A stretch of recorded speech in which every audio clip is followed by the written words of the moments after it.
Hey guys, Evan with Evan's Landscape here. I just want to talk real quick about when you know you need to do a soil correction and soil amendment. If you have not done a whole lot of them, it might be kind of a gray area where you don't know, like, what is a soil correction, when do I need to do it, and so I'll talk about that real quick just because I had to do one, just a small one here. So what it pretty much is a soil correction is correcting the soil.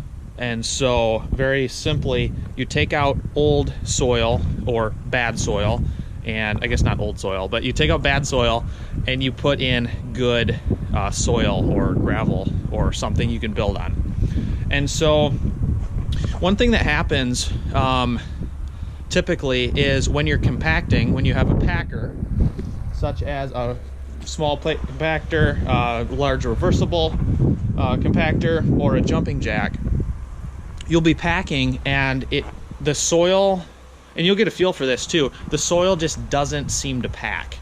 It just squishes around, and it's mushy, it's junky, and it's pretty easy to tell. And sometimes you can even put a foot in it and it squishes around your foot, and you obviously can't build anything on that because it's too waterlogged and it won't last for long. And so at that point, when the soil kind of squishes around the packer or the packer, so usually when you're packing, if it is really strong, the packer starts bouncing. It'll sound different. It'll start jumping off the ground a little bit. Then you know you're getting solid, solid compaction. And so if that's not happening, if everything's, if the soil around the packer, like in a few feet around the place that you're packing, is kind of mushing around and everything's moving, you know something's up. Either you keep packing, and if it doesn't seem to pack, that would be a good sign that you need to either amend the soil, make it stronger, or do a complete soil correction. So that would mean digging everything out, so you can get down to good solid soil, and then starting from the bottom and building up and putting good rock in. So hopefully that helped clarify a few things if you had a couple questions about soil corrections and soil amendments.